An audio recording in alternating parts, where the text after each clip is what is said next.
Okay, so last time I introduced the concept of lecture number 19. Sorry? Date. Oh, I can tell you one nice thing. All the lectures up to 22nd have been uploaded now in video form, and all the notes up to last lecture 27th have been uploaded. All have done today. So, good. So last time what we did was to introduce this kind of space-time.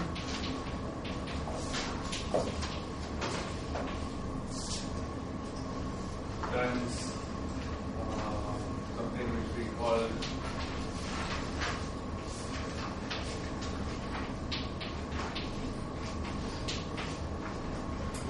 this form is known as Robertson-Walker form. Actually, I'm going to use from now on the term Friedman Robertson-Walker. Although people who are more careful will probably notice that Robertson-Walker proposed this form, but this form is incomplete until I tell you what is A of t, which we haven't even done yet. Okay? So Friedman-Robertson-Walker will be the name of it by the end of it.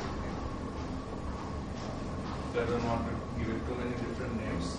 And what we noticed was that this being so the form requires this to be a maximally symmetric free space.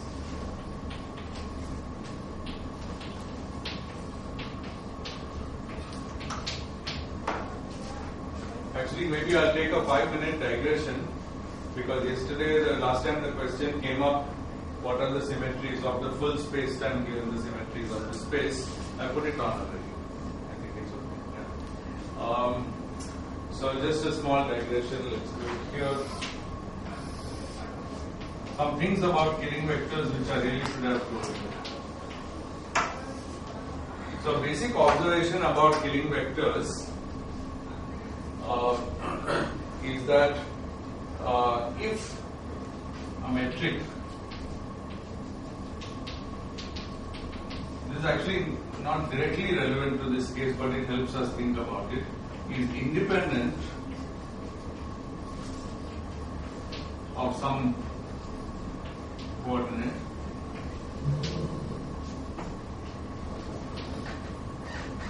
x, which can be any of t, x, y, and z, or theta, or phi, or rho, whatever coordinates we are using, then d by dx will be a Killing vector. This very obvious fact you can prove for yourself in 2 lines.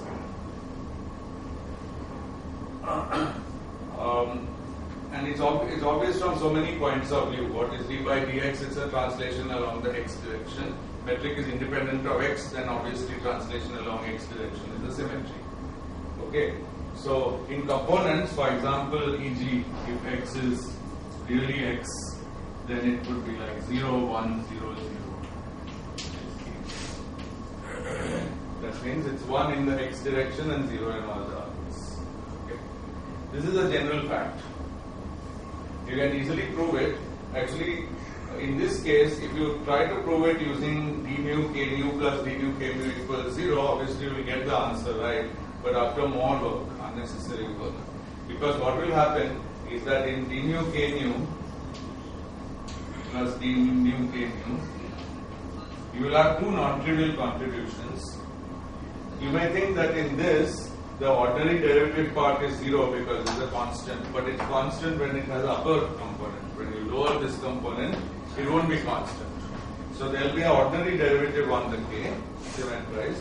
Then there will be an affine connection term, and both actually cancel each other out. Okay. If you just compute the change of the metric, after all you want to show that this is 0, which is same as saying change of the metric is 0.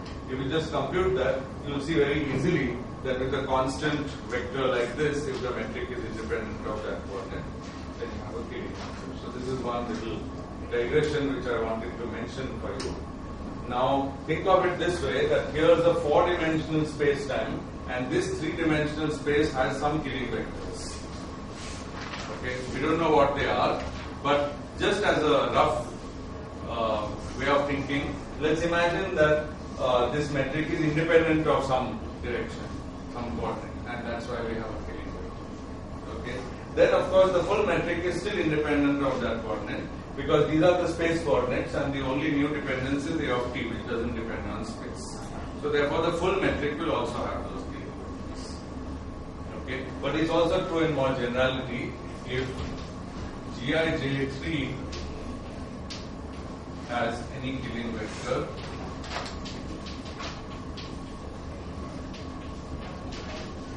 then the form metric also has that killing vector.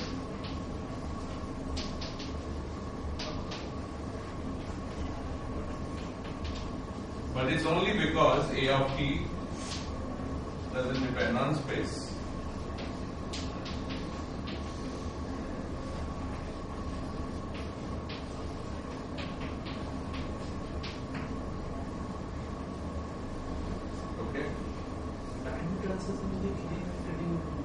Yeah, now that, okay, so that actually doesn't mean anything because Gij is a 3 metric, it's a metric of 3 space, so it doesn't have time. So, yeah, if you say very technically, if you say that time translation was one of its killing vectors, then of course that would be spoiled because A of t is not translation invariant. But you can't really say that because it's a 3 metric and in fact it's already maximally symmetric, it has 6 killing vectors for our purpose and can't have any more. Okay, so we can't bring in time because it's a 3 metric. Okay. So this shows that the final metric also has 6 killing vectors, but of course the final metric is not maximally symmetric in general because it has in general only 6 killing vectors, while maximal symmetry for a space-time would require how many killing vectors? 10. Okay. So if it miraculously got 4 more, then it would have been maximally symmetric, but in general that's not true. What? No, it's not only because. We'll see. De Sitter space and anti-de Sitter space also are maximally symmetric. In fact, it's very nice because they sort of exhaust all the classes. Anyway, this settles the last time's discussion.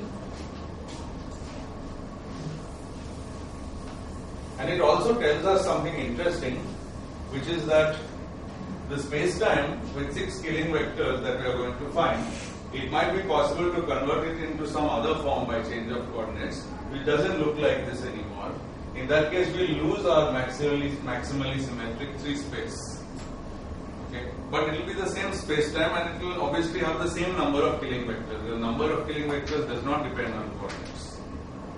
Okay, but it's very possible that you would lose this description, and we'll actually see one example. We'll see one example in which this space is isomorphic to de Sitter space, but the usual way of describing it doesn't have this form. Okay, we'll come to that. Okay. So now what did we have left to do? Of course, as you remember, we discussed this space-time, we classified the possible GIJs, we found that there are 3 types, open, closed and flat. Okay. But we never said anything about A because we didn't yet try to solve Einstein's equation. So right away let's do that. But we had set up everything for Einstein's equation, so we had already found last time that RTT is 3 A double dot upon A and R rho rho equals R theta theta equals R phi phi equals this function A double dot plus 2A dot squared plus 2K upon A squared, where K is the parameter associated with this 3 space, which can be taken by scaling to be plus minus 1 or 0. Actually, it doesn't have to. It can be taken any positive or negative. Okay. So this is the left side of Einstein equation. For the right side, we had that T mu nu was equal to minus rho P P P. Okay, reflecting the isotropy. And this if we make the combination T mu nu minus a half delta mu nu times the trace of T, because that's the right side of Einstein equation for us, then that combination comes out to be minus half rho plus 3p and then half rho minus P, half rho minus P.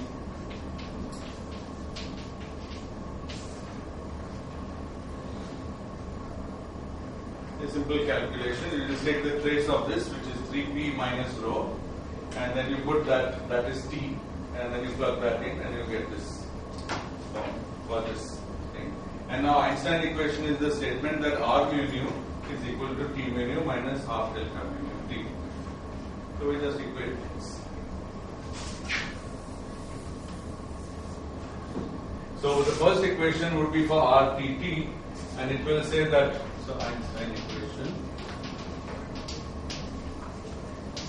gives us that RTT, sorry, I won't write that, I'll just take the value, 3A double dot upon A, hope I have the sign correct, yes, with one upper X plus 3A double dot upon A has to be set equal to minus a half rho plus P.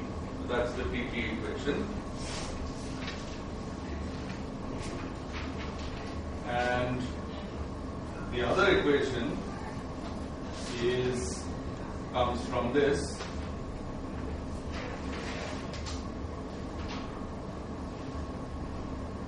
I forgot the 8 pi g. So it's 8 pi g into this. So that makes this factor minus 4 pi g.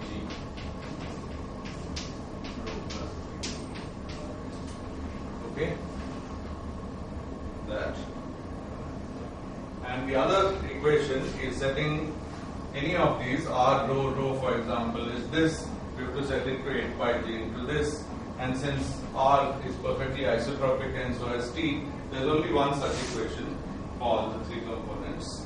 So we will get A double dot plus 2A dot squared plus 2K over A squared is equal to 4 pi g rho minus P. And that's the entire content of Einstein equations for this system. Yes, question?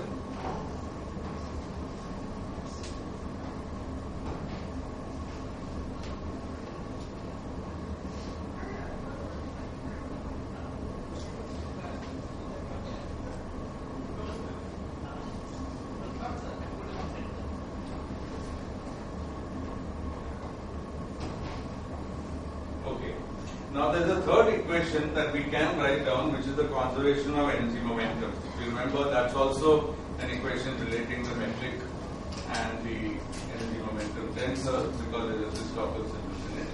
And we've used it, if you look in your notes once before, to help us get a first integral of these equations. It's not a new equation, but it's guaranteed to be a first order equation, so it helps us. These are second order equations, as you can see. However, it turns out here it's not very hard to find the first integral. Yes? If we substitute A double dot from the first equation to this one, yes. Then it's just a first order. That's correct. You just completed my sentence, which I'll complete now. As it turns out, in this case, it's easy to find the first integral because we can take a linear combination of these equations, which removes A double dot. So we don't need the conservation of stress energy. What we should keep in mind is that if we spend a lot of effort to write down that equation, it's not going to gain us a new equation. It's going to be a result of these equations. Okay? But sometimes it's useful to have that and one of these. Sometimes it's useful to keep both of these. In the Schwarzschild case, we found it very useful to keep that equation. Okay? But here we don't need it. So we won't write it. And instead of that, we'll just do what we said. Is it somewhat equivalent to solving it from something like momentum conservation and some constant of motion? That's right. Exactly. It's exactly the same fact that in classical mechanics, you get a first integral of the equation by invoking conservation of energy. And it's easier to use that because it immediately gives you first order equation. It's exactly the same. Okay. So combining these appropriately, we can find the following two equations. First of all, we'll keep the first equation, A double dot, we'll divide by 3 and write it as minus 4 pi g over 3 rho plus 3p. So this is equation 1. But in equation 2, we'll remove a double dot by combining it with some combination of the first 1/3 of the first equation, and we'll find that a dot over a the whole square is equal to 8 pi g by 3 rho minus k upon a square. So what we do is, here we divide throughout by 2, okay? Then we take k upon a square on the other side. Then we remove, okay, maybe first we remove 1/3 of this equation from here, and then we divide everything by 2, and we get this. Anyway, you can certainly believe that this comes from there just by removing the a double dot over a term using the first equation. Okay? So these equations actually have a name. They are called the Friedmann equations together.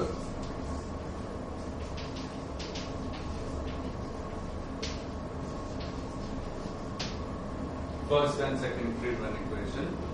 And now we are at least in business right away, because the second one is the first order differential equation, so we are free to solve that in all its generality. However, now we have to face a fact which we mentioned some time back. Okay. Before doing that, let me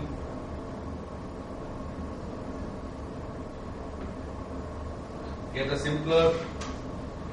Okay, the problem is that these equations don't.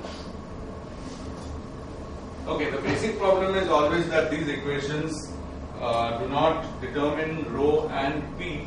You will need one more equation, which is the equation of state, and then everything will be determined, rho, p, and a, as functions of time. Okay. Now, one thing that people like to do, but I am not convinced that I need to do it.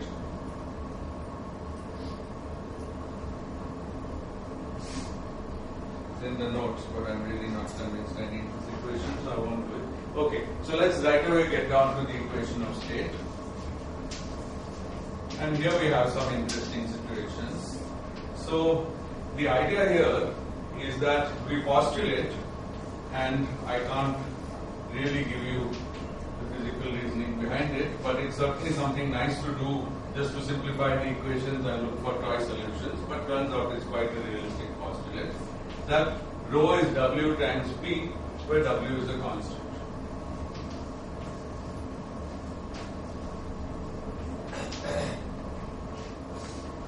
Part of the justification, of course, would be that this works, and most of the justification is that this works, and also that this is true for certain types of matter. So remember that this rho and p are properties of the energy momentum tensor, and this property will turn out to be true for certain kinds of systems that we know are relevant to nature. Okay? We can't rule out that there are some other things in nature which don't obey this rule. This is some kind of ideal gas situation. Yeah, it's an ideal fluid. It's a perfect fluid energy momentum tensor. So, but this of course is an assumption over and above perfect fluid behavior, because perfect fluid gives you two constants, not constants, two variables, rho and p, and this links those two, so it reduces the perfect fluid to being dependent only on one thing. Yeah, it might be actually closer to ideal gas in a sense. It's some kind of ideal equation of state, and called? Achha, such a fluid is called barotropic. Okay, thank you. Good. Now the question is, what can W possibly be? And the answers are quite interesting. Okay. First of all, there's one kind of fluid that's common, which is that it's made up of massive particles, and it's at some low temperature, so it's not relativistic. It's non-relativistic. Okay. It's a non-relativistic matter. We should remember that whenever we talk about photons, they are a counter example to this, because photons can never be non-relativistic. But if we talk about anything else whose fundamental particles are massive, then it can be non-relativistic or relativistic depending what situation it's in. So we assume it's non-relativistic matter, And in this matter, we then assume that we can, so things are slowly moving and we can neglect collisions between the particles. And so we just set P equals 0, and this thing is called, sorry, am I doing this? I think P is W times rho, first of all. P is W times rho. Rho is the density, and this is the basic variable we want to use. We want to get rid of P. So the correct convention is this. Non-relativistic matter is P equals 0, and this goes by the name of pressureless dust.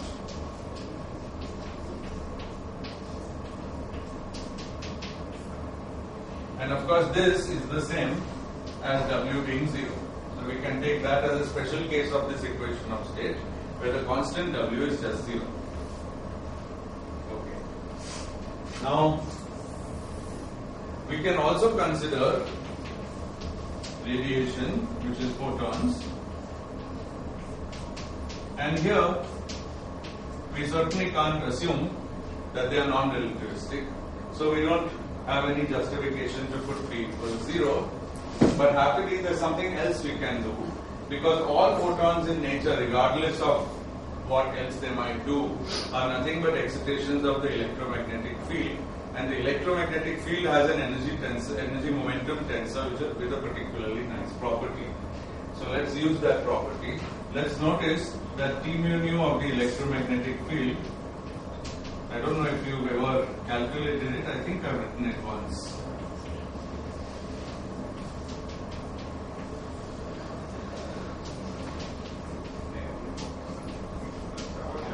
F mu nu here is the curl of A, so it's del mu A nu minus del mu A nu. And this combination is the energy momentum tensor. I think I've written it before. And this comes by differentiating the Maxwell action after you introduce a metric with respect to that metric. Now, when you introduce the metric in the Maxwell action, there are three places where it occurs. Let's remind ourselves that the action was root G F mu nu. So there are two metrics required to raise these two indices because they start out lightening down. And the third place where the metric occurs is here. Okay. Now if you work out, if you differentiate this with the metric and factor out common factors, you get exactly this combination, and this 1/4 comes out automatically. Okay. You can think of it actually as half times 2 and half. This makes it clearer. The minus half G mu nu always comes by differentiating root G. It was also there in the Klein-Gordon case. But the plus 2 comes because there are two metrics which raise these two indices relative to these two indices. Okay, in Klein-Gordon case, there's only one metric contracting because it's del mu phi, del mu phi. Then you get the same kind of thing, but with one, here you get 2. It's very important. Okay. The consequence of this factor, however you write it, let's go back to the old way of writing it, is that precisely in 4 dimensions, the trace of the energy momentum tensor G mu nu T mu nu Em is equal to 0, because G mu nu contracts these F's. Here it traces G mu nu, which gives 4, cancels this 4, and so this is 0. So what we do for radiation is apply the same principle to the fluid made up of photons, but that fluid has an energy momentum tensor, if you remember, which has rho, dependence on rho and P. And in fact, we use this to require that P mu mu, which is the same as the trace, should be equal to 0. And it's the trace of the thing which we wrote earlier as minus rho P.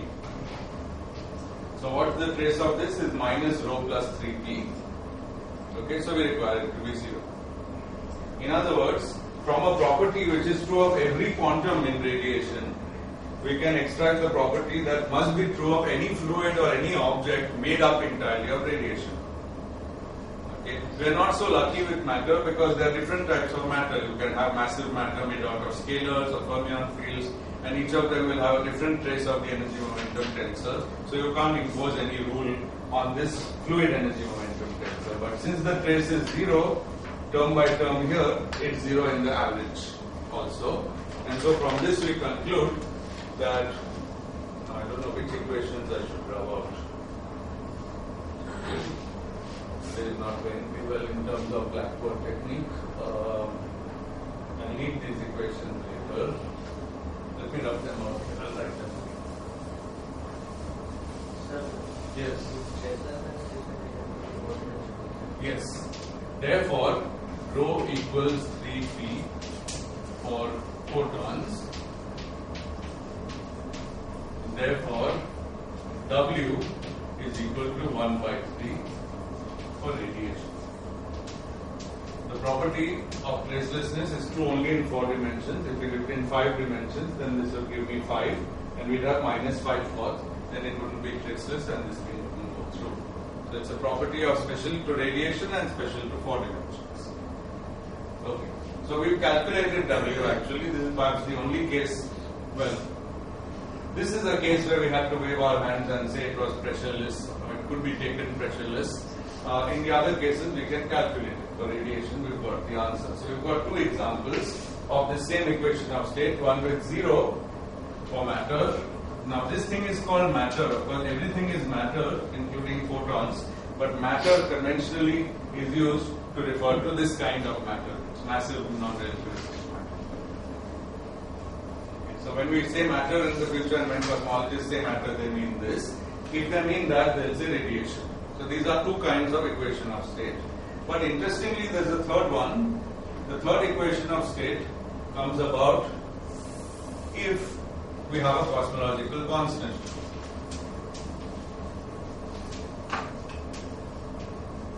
Now, cosmological constant is not a fluid.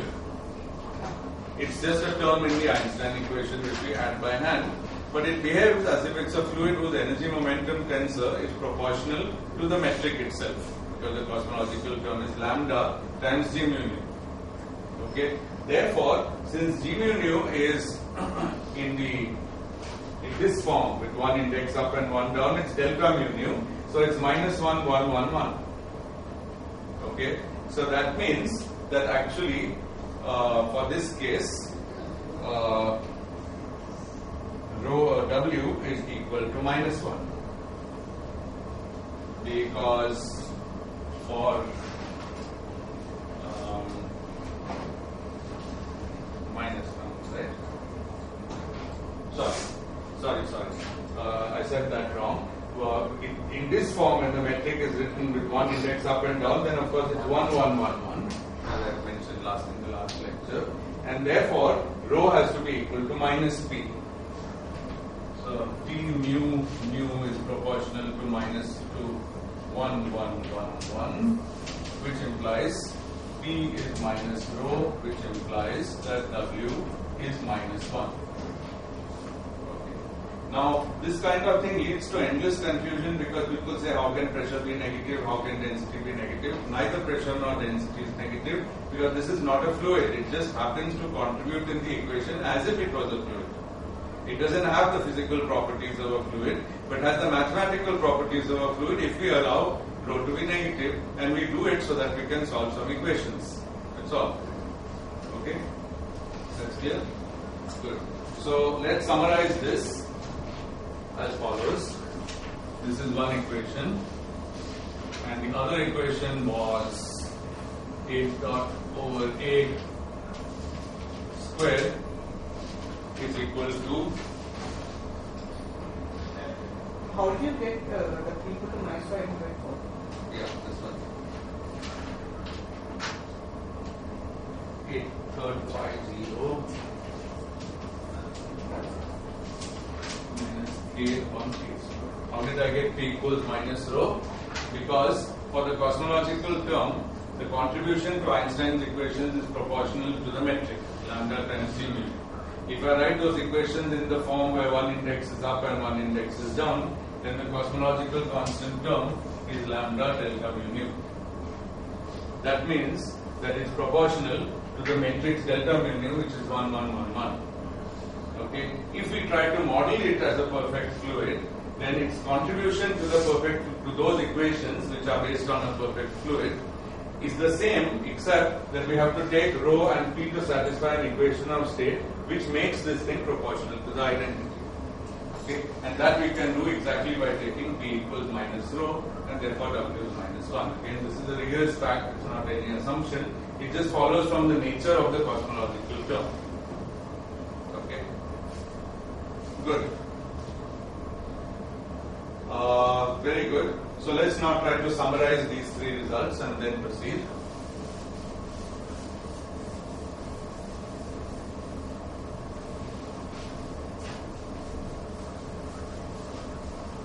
So the summary is that the equation of state rho equals W, wrong, P equals W rho with case 1 pressureless dust,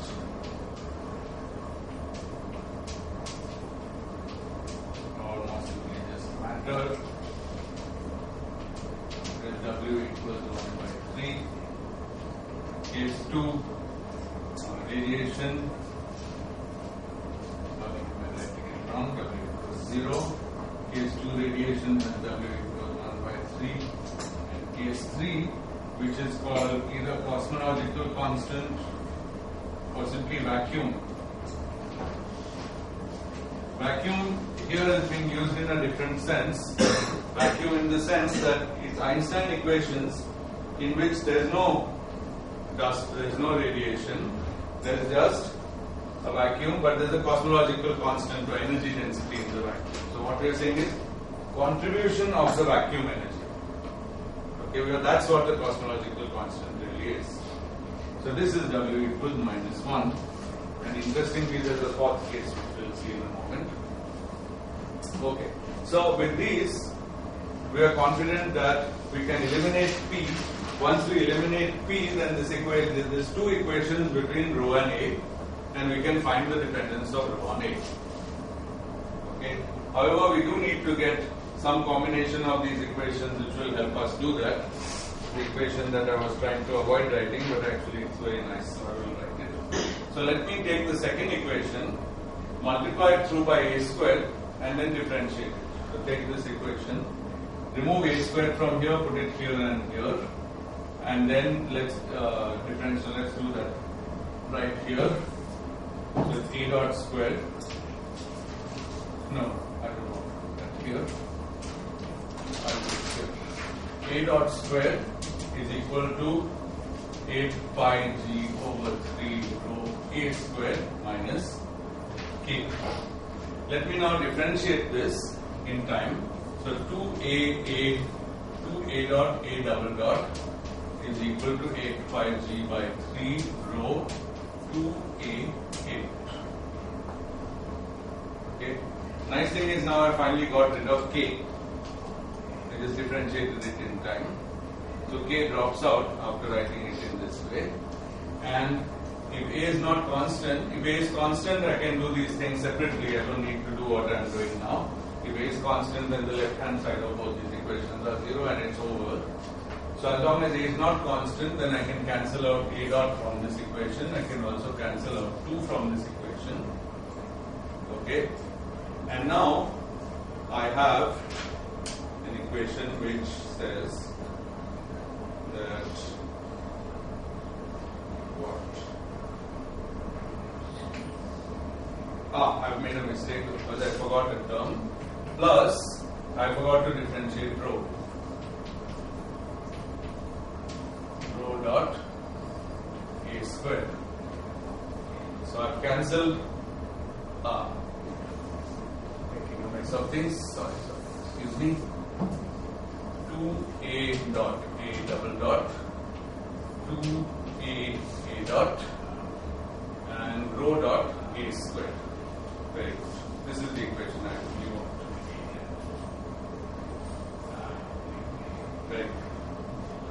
Now, what I want to do is use the first equation to remove a double dot from here, and then I'll have a relation between rho and a, which is first order and doesn't involve the curvature k anymore. That's the key idea. This was necessary. So, from this, I substitute that A double dot, the 2A, now from that equation minus 4 pi G by 3 rho plus 3P,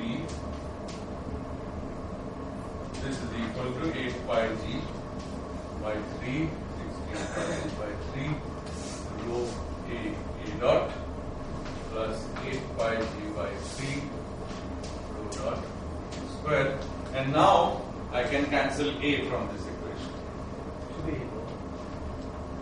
Should be A dot here, quite right. But still can't cancel A from this equation, so why am I helping on cancelling A? Well, I did cancel A. I forgot an A somewhere. A double dot is all this times A. So A is here. Now I can cancel A finally. Yeah. Not only that, I can cancel all the 8 pi G's. So G drops out of this equation. And the equation finally becomes, okay, let's just take a look at it. It has A dot here, and it has rho dot, rho and P. Okay, so you will believe me when I write it in the form rho dot upon 3 rho plus P is minus A dot upon A. So it's a consequence of the two Einstein equations. There are only two independent equations, and one combination of them, if I differentiate to get rid of K, then it relates rho and A directly. And now it's very nice because we can proceed to plug in our equation of state, which will get rid of P as W rho, and then we can actually solve this to relate rho and A. So that's the goal. By the way, in passing, this is the equation that you would also get if you just had calculated d mu equals 0. Okay, you would have got this equation directly as conservation of energy momentum.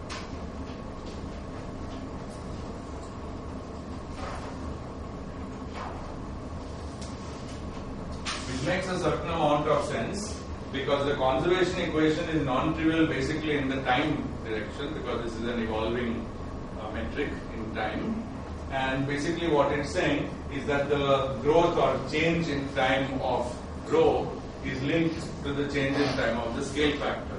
This one, right side is the change in time of the metric, left one depends in the time comes from the time dependence of the energy momentum. So it links some kind of generalized conservation. Good. Now putting in the equation of state, we get rho dot over 3 1 plus W rho equals minus A dot over A. So now you can solve it, and it says that rho is like some constant A to the minus 3 1 plus W. This is a constant of integration, won't be very important. Okay, is that clear? What happens at W equal to minus 1? We'll come to it.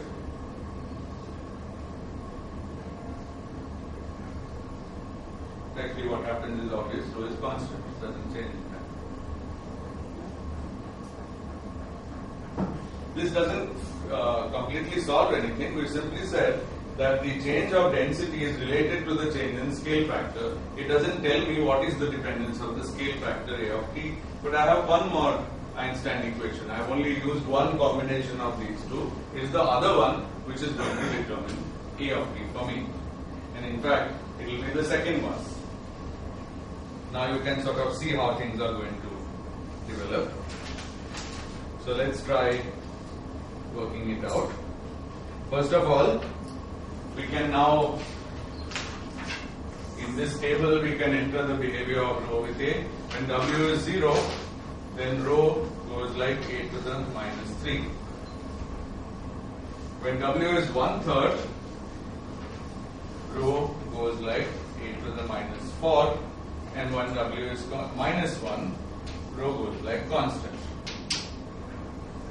Okay? So these are the three characteristic behaviors. of the way the density changes with the scale factor, but I still emphasize we haven't, in this case of course it's great because it means density is constant. That tells us the time dependence, there isn't any. But in these two cases, that doesn't really tell us what's happening to rho unless we know what's happening to A. So we still have to continue working till we find out what's happening to A of t. Only then we can really know what's happening to the density and consider the whole system solved. Now, up to now, it looks like I'm treating these three cases separately, which means my imagination allows for a universe which is either full of pressureless dust, or it's full of radiation, or it's just got a cosmological constant and no dust and no radiation. Of course, real life isn't like that. In fact, we know that the universe does have this and does have this and does have this, all of them. So we have so we don't have any of these behaviors, but we have whatever behavior you will get by putting different actions. So the basic goal then is to try and fix from experimental parameters and solving these equations and comparing to try and fix how much of the universe is made up of this stuff, how much of it is this stuff, how much of it is contributed by this stuff, and so on. So here actually it's very useful to rewrite some of the equations in a way which gives us physical insight, because now the mathematics is sort of over. You can't really argue that this plus this equation is anything extremely difficult to solve. This equation you can just, now that you know the dependence of rho, you can plug in any dependence you like and just solve this equation. Okay, in principle it's not an issue, but it's very, very important to understand what physics the equation gives, and for that sometimes different parameterizations are useful and so on. Now we take the point of view that we have exhausted the first equation. Of course, we actually exhausted some combination of those to find these behaviors, but now we will input those behaviors into this equation. And it's this equation which is really crucial, and for this it's useful to define a few things. So, not that you probably haven't heard of it before, but A dot over A has a name. So, define the Hubble parameter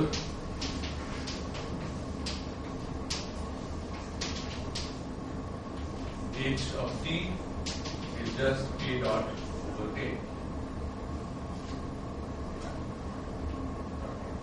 The value h t equals today is called the Hubble constant. This is what we can measure. What was the time evolution of h of t in the past? We can measure by looking at things like the cosmic microwave background and so on. But this one is based on observations of galaxies receding from each other, and so this has a particular value which, according to my information, coming from no less an expert than Sean Carroll's textbook, is 70 plus or minus 10 kilometers per second per megaparsec. Expression for a megaparsec, MPC.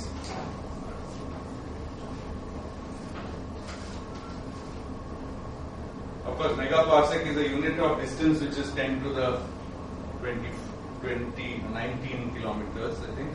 So the real unit of this is per second, because look at it, A dot over A.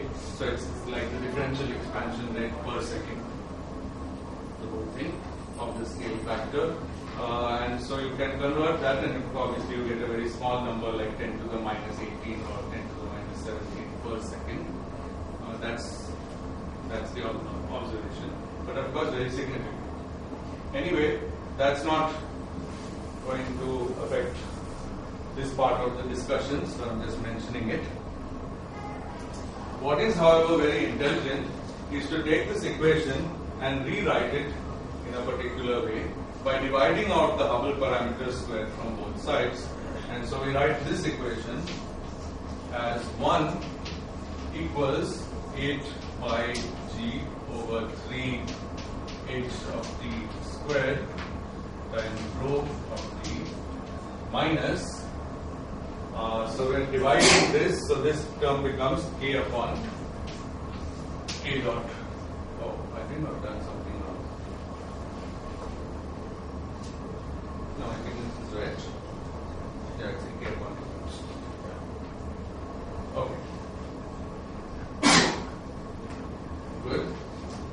you see, we argued that k was a parameter that could be positive or negative or 0. But now we can see what will make k positive, negative or 0, because this is the Einstein equation rewritten in some way.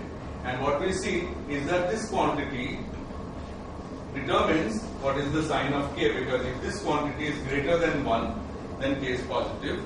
If it is less than 1, then k is negative, and if it is exactly equal to 1, then k is 0. Right? So this quantity is very important, and this quantity is called omega. Okay? So just defining omega as this thing, it's a function of time. We see that if omega is greater than 1, then of course k must be positive to subtract something from here so that this comes out to be 1, because this is always positive, so k is positive. And this case we have defined as closed last time. If omega is equal to 1, then k is equal to 0. This is flat. And if omega is less than 1, then k is negative, and this is open.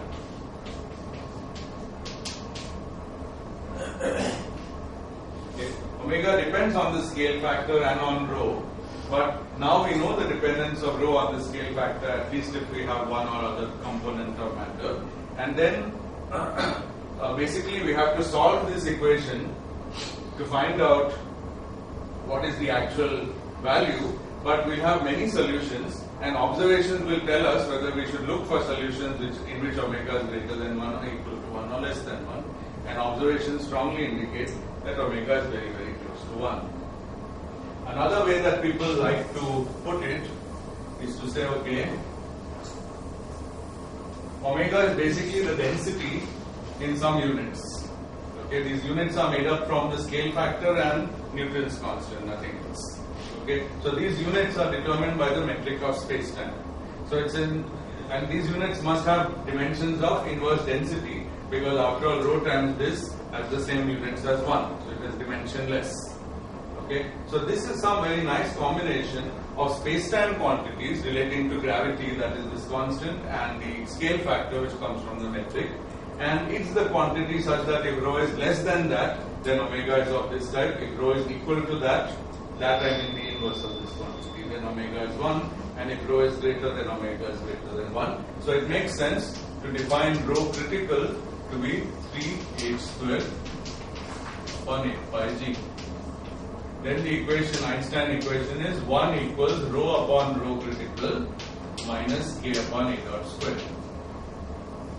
Of course, not so simple as it looks, because not only does rho depend on t, but rho critical also depends on t. However, only through the scale factor, only through the Hubble parameter.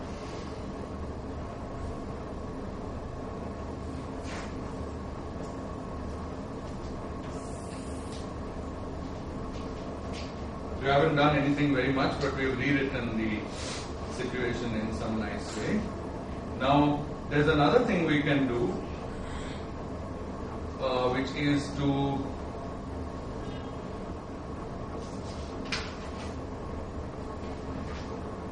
okay, before we do any other thing, let's now see what is the consequence of this equation for the various cases we've discussed here, for these equations of state.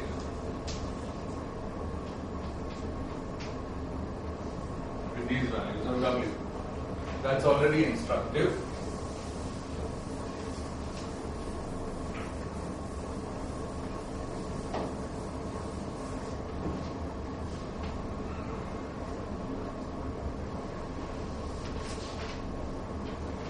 So supposing we have matter, so rho goes like 8 to the minus 3, then I plug that in here and I get 1 equals rho 8 to the minus 3 over rho critical, 1 over, so constant times 8 to the minus 3 over rho critical minus k over a dot square. Now, of course, there could be various solutions for this. In particular, I am still free to choose k. I'll be given the sign perhaps, but I can still choose the amount of k. So, in some sense, k is like a contributing factor in some overall balance. You see that this equation says that rho T over rho critical, it likes to be 1, in which case the space is flat. But if it's not 1, then the space will curve positively or negatively to contribute the opposite amount and make it 1. So in fact, even this term you can think of as another contribution of another kind of matter. We'll do that in a moment. Okay. Is that experimental? I mean, is that K determined by experiment or is it something? By experiment. Yes, the curvature of the space, it is determined by experiment. That's so. Yeah, I said you can interpret this equation to mean the following. Supposing rho is less than its critical value, then K has to come in the right way, with the correct sign to make up the balance such that the total is 1. If rho is too big, K has to come in the other way to make this equal to 1 again. And if rho is exactly critical, then K is not needed, and in fact it can't be there, but then this thing is 1. Okay. So in this way you can think that just as the universe, you can say that part of the universe is dust, part of it is radiation, part of it is cosmological constant, and the fourth part is curvature, as far as the equation is concerned. I have emphasized that out of these 4 parts, the dust and radiation are really physical things. Cosmological constant is there, but it's not a form of matter, it's a term in an equation. So therefore it has a somewhat unphysical behavior in terms of W being negative, so the pressure is negative for positive densities. Or density is negative for positive pressure, whichever way you like to look at it. Yeah. It is observable, but it's not a fluid. There is no contradiction. So similarly, curvature is not a fluid either. But actually, we can put it in here because curvature has the behavior K upon K dot squared, and if we model this in terms of rho over rho critical, then it basically is saying that rho, sorry, it's confusing.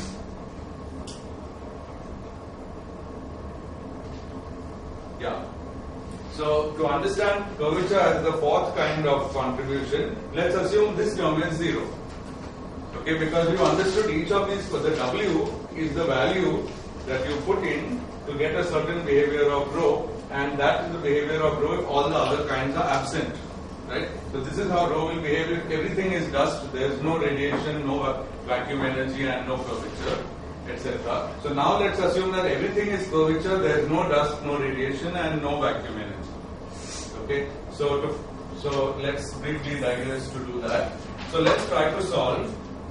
Let's try to solve 1 equals minus K upon A dot square. Very simple. The solution is A dot is root minus K, or A is root minus K into T. A grows linearly with T. Okay. Now A grows linearly with T, and I did this in the wrong order. Sorry. Okay. We'll keep this aside. I first wanted to finish this discussion. I'm sorry. First, I want to discuss a universe which is pure matter. Okay. Then, in the same breath, we can discuss pure radiation and pure vacuum. Only after that, we'll come back and discuss the case which is pure curvature. And then we'll try to understand that actually it's a combination of all four. That's the start. Okay. So, pure matter means we are assuming now that the curvature doesn't contribute, so it's flat. So this is a possible solution to Einstein's equations and the equation of state, namely a flat universe with a scale factor that evolves and a density that evolves, and the density keeps this behavior with respect to the scale factor. This is one assumption. So let's assume this and let's see what we get. So we find that 1 is equal to constant times A to the minus 3, and rho critical we have to put back, so it's 3 A dot squared, then here's A squared, then here's 8 pi G.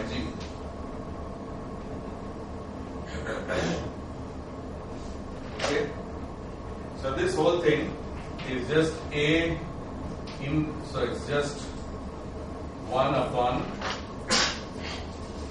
3a dot square a becomes a constant. Yeah, pure matter and flat.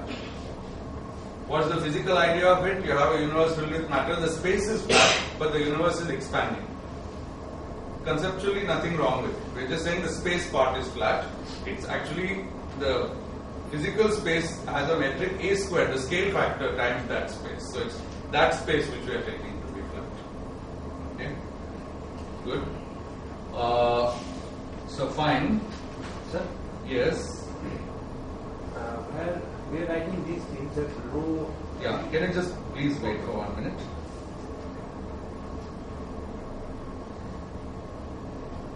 Yes. What's your question? Sir, while we are writing these things, rho is varying as a minus 3, rho Yes. varying as a minus 4. Yes. These are coming from the solution of the equation that we are getting from the Friedman equations. Yes. One of the equations from Friedman equation and the equation of state. Equation of state. But there, we are not claiming that k equals to 0.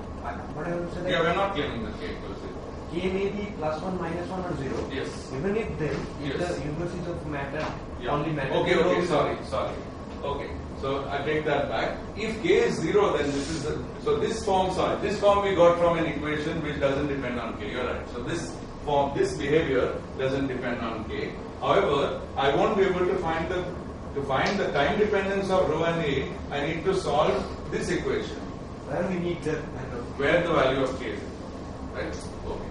So the idea here is that just for practice, we are going to solve the case where it's one or other of these kind, and then we'll come to the case where it's only curvature and there is no matter. That's also a possibility. Okay, so I've got this. I'm not worried about constants right now because I want to know the growth of A with time. So I can lump in C, 3, 8, pi, G all into some new constant, C prime if you like. Okay, so we have A dot squared A equals constant, and this should be solved by A goes like time to the something like minus 2 by 3. 2 by 3 plus 2 by 3.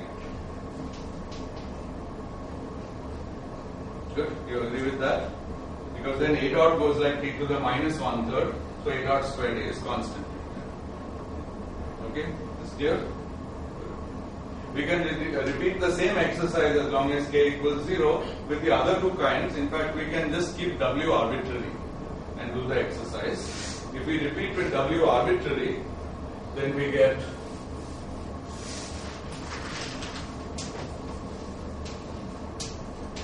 we get 1, but again k equals 0.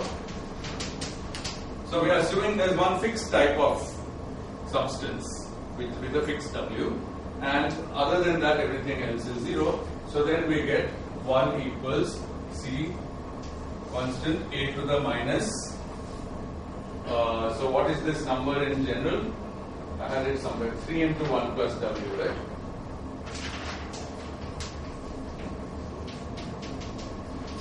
So let's put that here, 3 into 1 plus w. And then downstairs, we have rho critical, which always gives me a dot squared and here an a squared. This is the generalization. I already did w equals 0. Now I'm doing the general case. So this tells me that a dot squared into a to the 1 plus 3w is constant.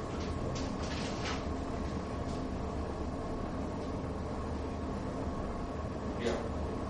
And the solution of this is that a of t goes like t raised to the power 2 over 3 1 plus 1.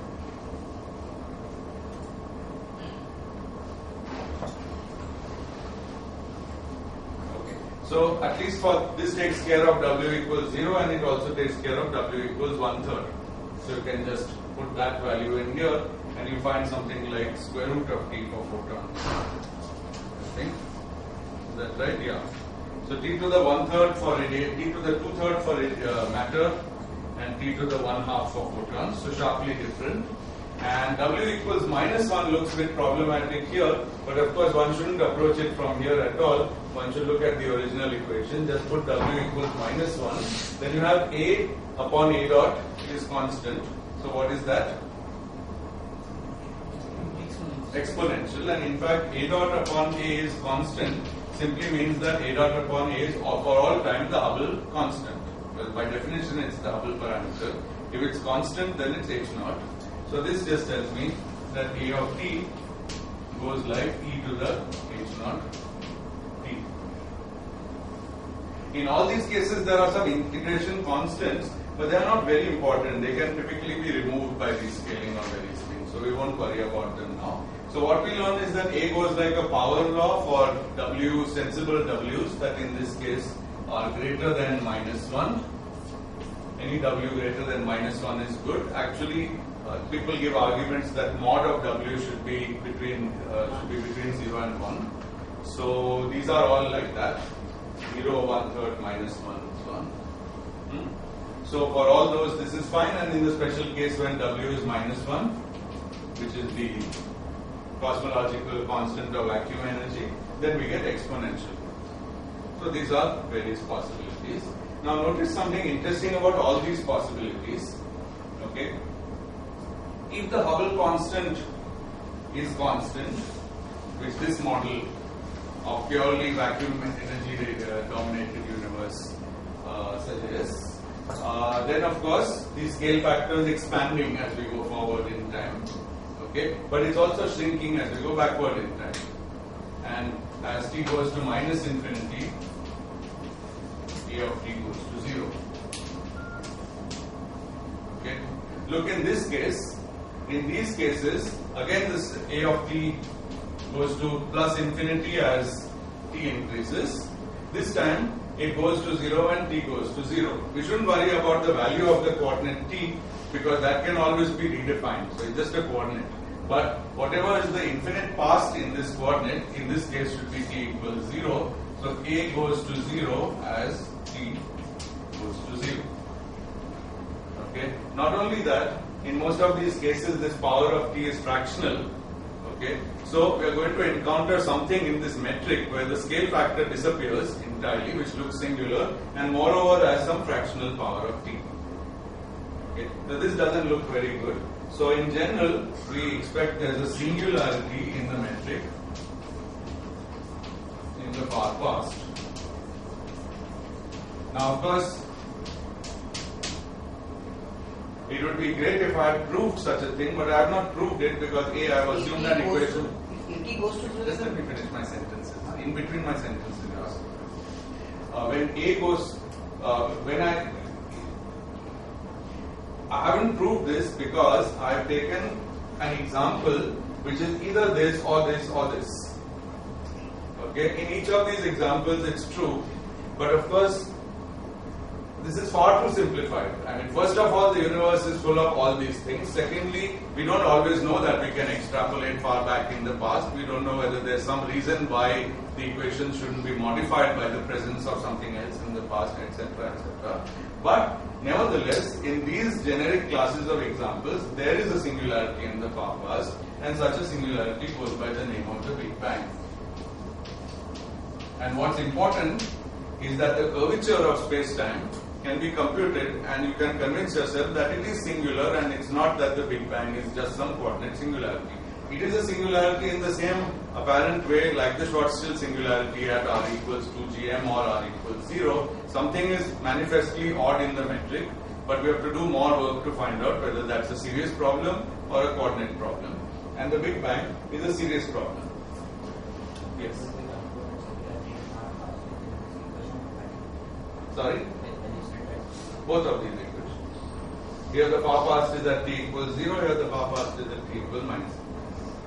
Either way it's the far past.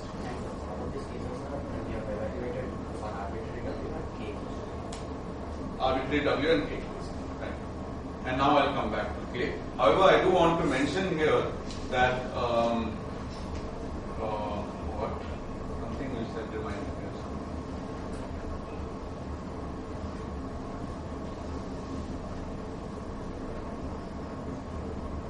Okay, whatever. So So this statement is true for this simplified cases. Yeah. Now, what's your question? No, actually, Mainly. as in the far past. Far past. Okay. So yes. Why is this state is far past from that case? Well, okay, good. In fact, that now I remember what I was going to say. To find out what is far past, we should do the following thing. First of all, we have to ask ourselves, we have got a metric with a coordinate t. We have to ask ourselves what is the allowed range of t. Okay, so here's a of t. So I should plug this back into the full Friedman-Robertson-Walker metric. Okay, the space part is flat because we have assumed that because we are doing a very simple case. So what is that metric? That metric is just for that case ds squared equals minus dt squared plus there may be some constant t to the 2 upon 3 1 plus w dx. Now I can, since it's flat, I don't gain anything by using spherical coordinates. Might as well use ordinary coordinates, Cartesian coordinates, right? Sorry? E to the power 4. Good. So this is the metric. Now imagine somebody gave you this metric. What can you do with it? Well, you can compute Christoffel symbols, you can compute Riemann curvatures, and you can find out also what geodesics do. Okay. Now you have to follow the geodesic in the direction of negative t and see where it ends up or where it terminates. Okay. There can be all kind of unpleasant things. In fact, I need to spend some time in this course telling you about geodesic completeness, which I have slightly bypassed right now. But the basic point is that t cannot be valued less than 0 here. So it's always the metric tells you what are the allowed values of the coordinate, and it's not that we can decide the allowed values of the coordinate for ourselves. This metric says that whatever it is in these coordinates, it isn't going to make sense other than for t from 0 to infinity. So what you could ask is maybe in some other coordinates t equals 0 is not a singularity, and you can go through it to some time which is more negative than that, but which can't be described in these coordinates. Perfectly reasonable. That's what could happen in the short. That's what does happen in Schwarzschild solution with space. Unfortunately, that's not what happens. You could hope for it. That's why this is not a proof. This is only a proof that the coordinates become bad at t equals 0, but actually the space-time becomes bad at t equals 0. Just understand. Okay, and we'll see this in various ways.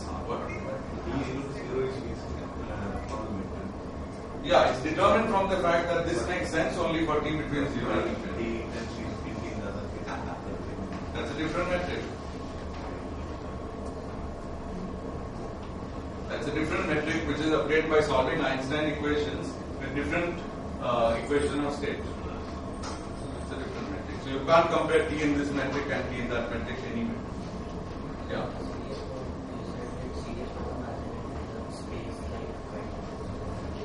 Yes. Basically, we can see what is happening in a naive picture. Here's the space, okay? It may be flat, but for example, I could have compactified each of these on a fixed size of circle to make a toroidal space, just for my frame of thinking.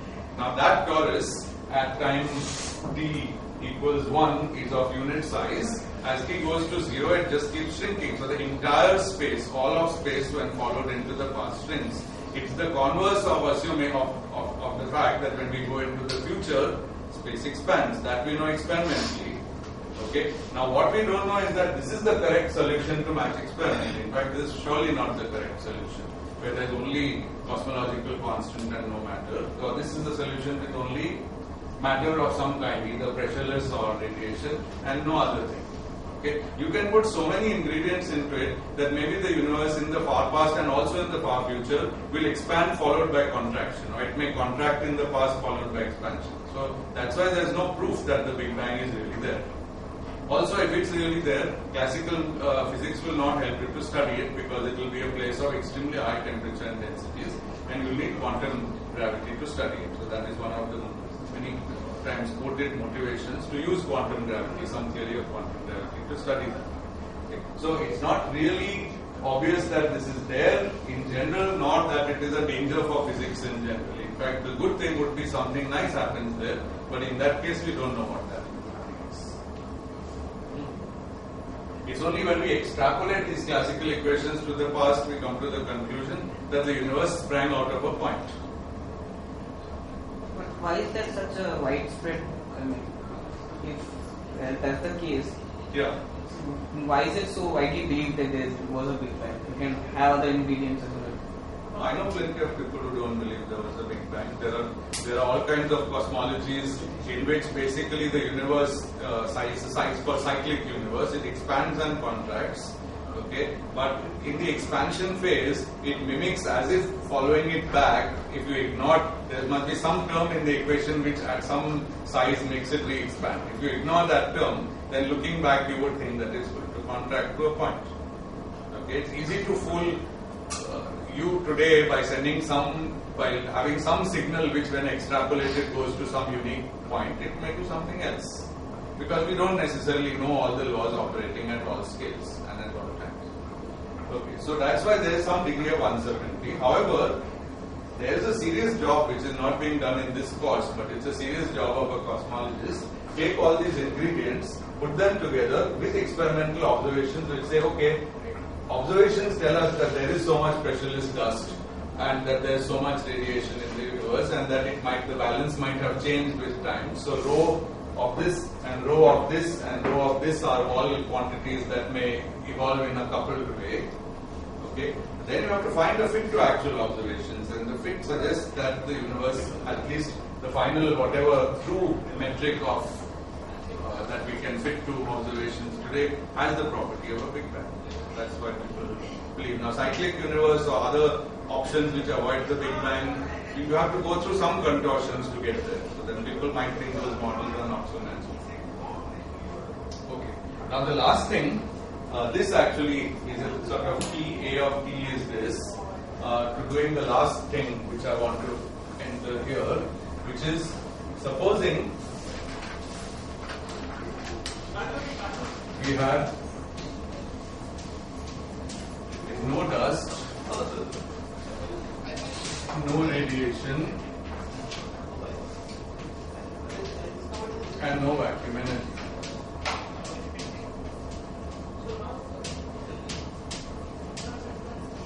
Could we still find a solution to Einstein's equations under these conditions? Well, no dust, no vacuum energy, etc. just says rho of T is 0.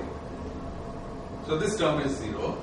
So we have the extreme situation where instead of this term which we have been concentrating on, we only have that term which we haven't concentrated on at all up to now. But it's perfectly possible that this can solve Einstein's equation. No problem. You may argue that this is truly a vacuum solution, in the sense a solution in empty space, but it's a cosmological solution. So it doesn't obey the theorem we had some time back that the only spherically symmetric static solution is Schwarzschild solution. This is spherically symmetric to be sure, but it's not static. In fact, it's explicitly time dependent. So who knows, there could be a universe that's expanding without anything in it for some reason, but it's curved. The space is curved now, and that's contributing to Einstein equation. You see that clearly. If the space is curved, it will contribute to Einstein equation. And this can be 0 mathematically, and we can still get a solution. But what solution do we get? We get A dot equals root minus K. So we learn that K has to be negative. So in order for this curved space to help solving Einstein equation, you see, this assumption is that rho is 0, so that's very, very much under critical density, no density at all.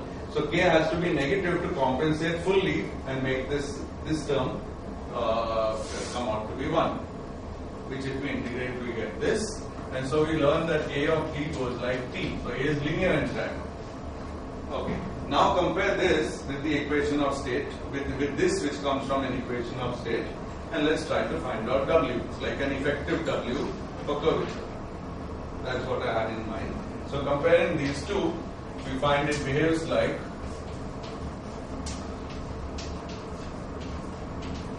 W equals minus 1/3. But if I put minus 1/3 here, then this is 2/3 times 3, that's 2, etc. So it becomes 0. So the fourth component is curvature. And this has W equals minus 1/3, and rho is actually 0. There's simply no rho in it. Nobody is suggesting this is a realistic or even interesting, physically interesting solution, but it's an extreme possibility, and it helps us, guides us to the fact that finally solving this equation is like creating a balance between 4 things to add them up to 1. Okay. In particular, in no sense this is really any sort of matter with any sort of W or equation of state or pressure or density. It doesn't have any of those features. Okay, it simply contributes to the behavior of the scale factor with time, as if it was a kind of perfect fluid with W equals minus 1. Again, you can easily confuse yourself later wondering how that can be. Just a mathematical fact.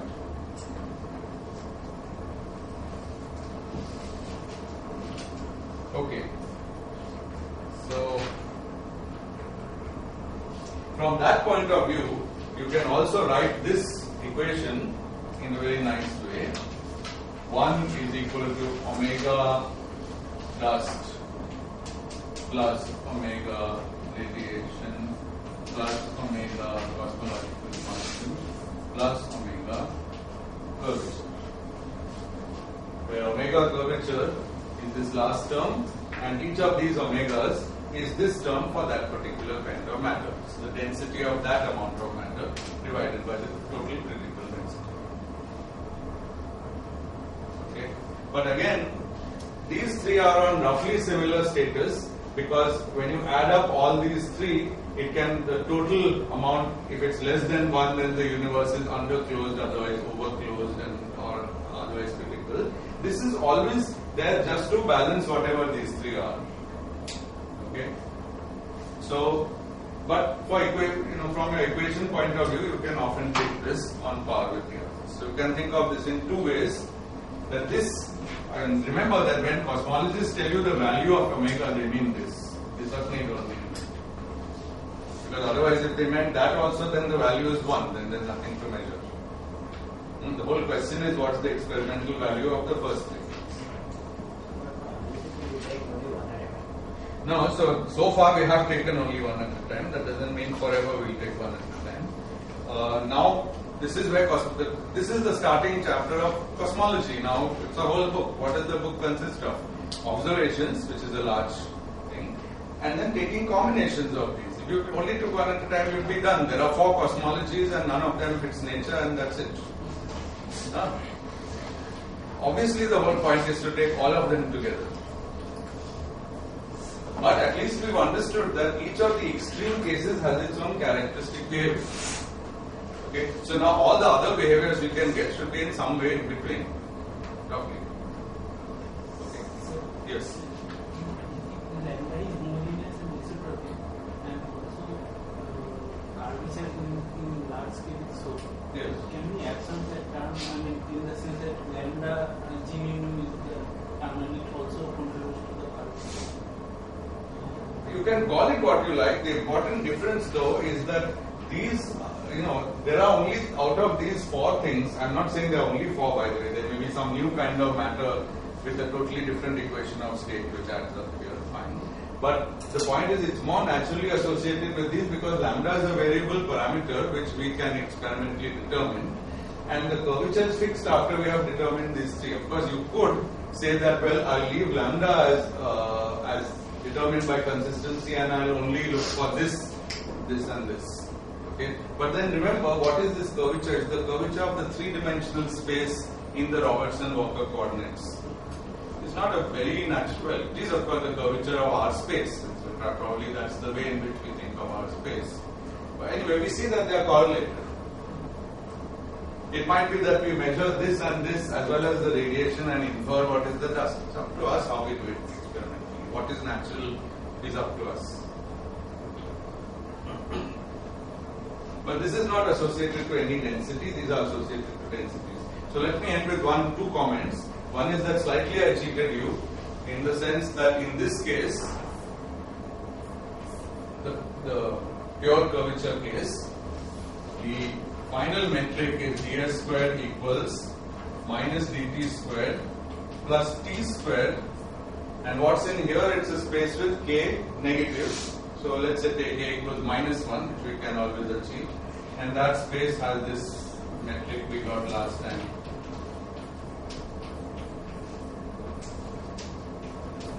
Right? I can write it this way. Maybe there's a constant here, but the basic point is that scale factor goes like t. This is pure curvature case. Okay. This has a name. This is called the Milnor universe.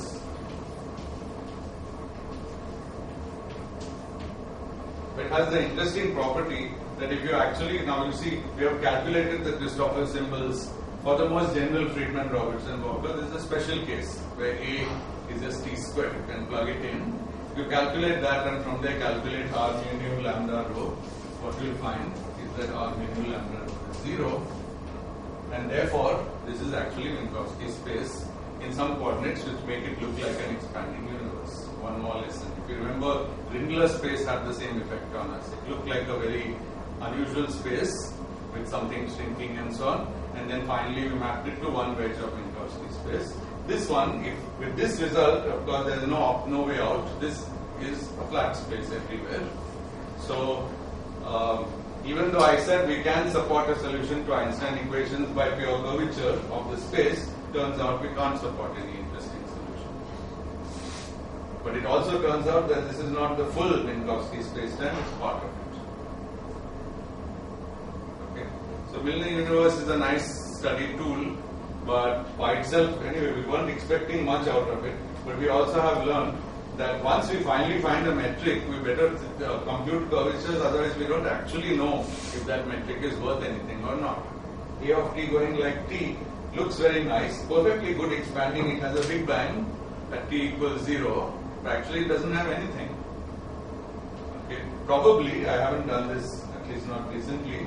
If you would work out which part of Minkowski space it occupies, t equals 0 would probably turn out to be a coordinate singular. It has to turn out to be a coordinate singular in this case.